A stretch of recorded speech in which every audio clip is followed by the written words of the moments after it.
Bonjour, je suis ravie de vous retrouver dans cette nouvelle vidéo tutoriel d'Airbrush. Je vous propose pas les trois motifs, ce sera des vidéos suivantes. Je vous propose le premier sur votre gauche.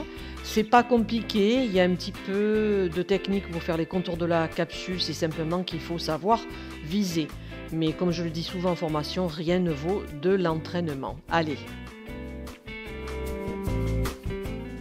Juste une petite parenthèse, souvent on me demande où je suis, donc je suis dans les Bouches-du-Rhône à côté d'Aix-en-Provence et de Salon de Provence.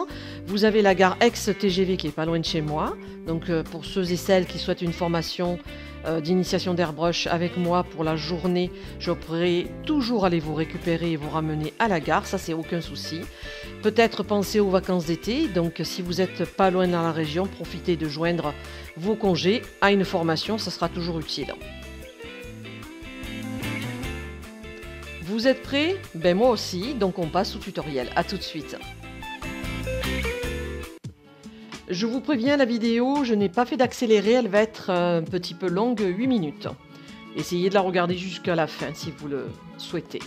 Donc le fond blanc, c'est un semi-permanent que j'ai donc cliné et dépoli au bloc blanc légèrement pour éviter de faire les rayures. Et là je passe un jaune tout en légèreté. Comme je le dis souvent dans les formations, vous appuyez sur le clapet, ça va faire descendre ce clapet et vous allez le tirer vers vous millimètre par millimètre pour pouvoir doser le débit d'air et de peinture.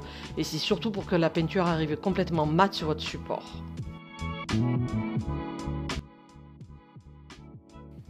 Alors là, il y a une partie, vous voyez, à droite un peu blanche. Vous allez me dire que j'ai oublié quelque chose. Non, j'ai fait exprès parce que j'ai voulu passer de l'orange.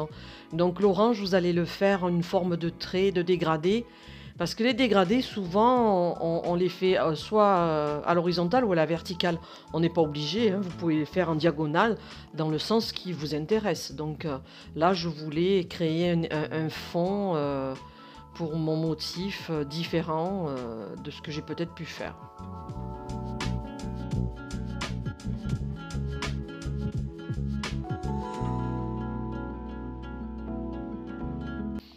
Alors j'ai ombré un petit peu un coin supérieur et inférieur, donc ça c'est vous qui voyez, mais ça donne toujours de l'intensité à votre motif, parce que si on fait un fond trop clair, hein, le motif qui va être au premier plan, on va pas bien le voir, il va pas passer inaperçu, mais c'est pas pareil, l'œil ne va pas s'arrêter sur ce motif-là.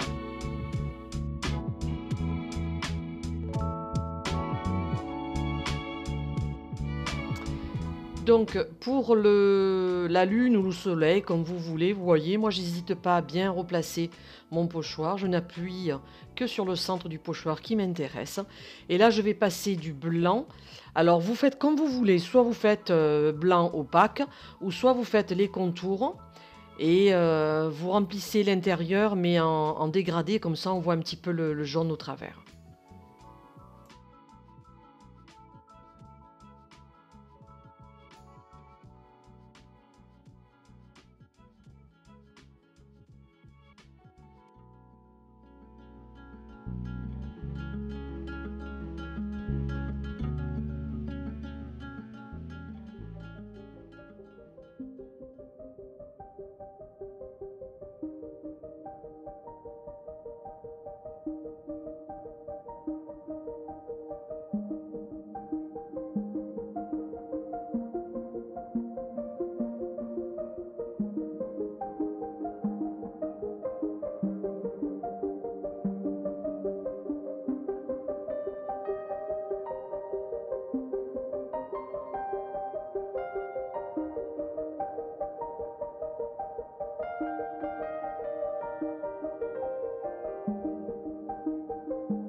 Alors, je vais positionner le pochoir un peu de branchage ou de feuilles. Je crois que je l'ai pris sur une autre plaque de pochoir que j'ai créée aussi.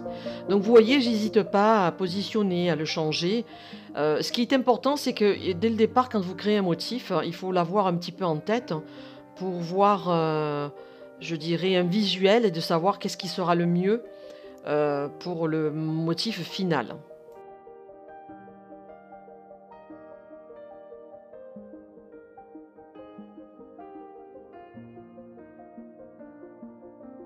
Donc ensuite, vous reprenez soit la même branche ou autre et vous en positionnez un peu plus bas parce que ça va faire trop nu si on en pose, si on pulvérise qu'une branche. Moi je trouve ça bizarre, hein. Donc après on peut faire des effets très dénudés, mais là, vous voyez, moi je trouve qu'il manque quelque chose vers le haut. Donc c'est pour ça que je vais rajouter une forme, encore une branche, un feuillage. Mais que les 3 premières feuilles, pas la toute petite. Vous voyez, je pulvérise celle-ci, pas celle du bas. C'est pas nécessaire.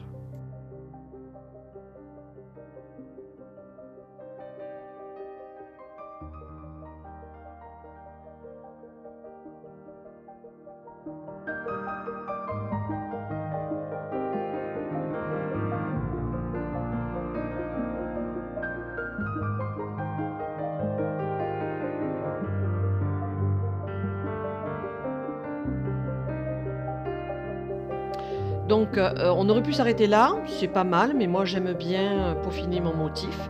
Donc je vais faire un petit peu les contours de la capsule et des contours fins.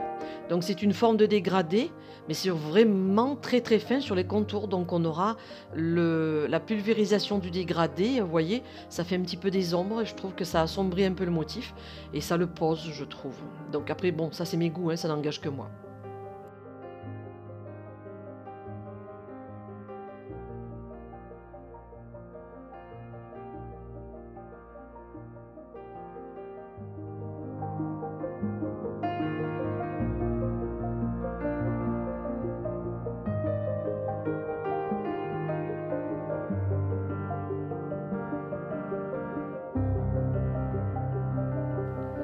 Donc il ne nous reste plus qu'à passer le gel de finition. C'est un gel de finition de chez Rituel Manucure.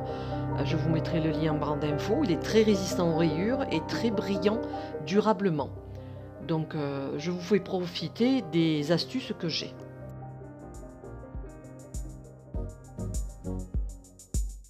Voilà, le tutoriel est terminé. J'espère que ce motif vous a plu et vous donnera des idées pour vos propres nail art. Je vous retrouve avec plaisir dans la prochaine vidéo tutoriel du second motif, le second qui est au centre dans les tons orange. Entraînez-vous régulièrement, nettoyez bien votre aérographe, parce que je reçois souvent des messages comme quoi la buse est bouchée, la peinture ne sort pas. Il n'y a pas 36 000 solutions, c'est que la buse, elle est complètement bouchée. Donc faites-la tremper dans de l'eau chaude toute une nuit ou pendant 2-3 heures. Moi j'ai un bac à ultrasons, je vous avais fait une vidéo, c'est l'idéal, je l'avais acheté chez Lidl, sans faire de publicité, mais ça sert énormément, puis il n'était pas cher. Donc sur ce, je vous dis à très bientôt dans une prochaine vidéo. Merci à vous tous.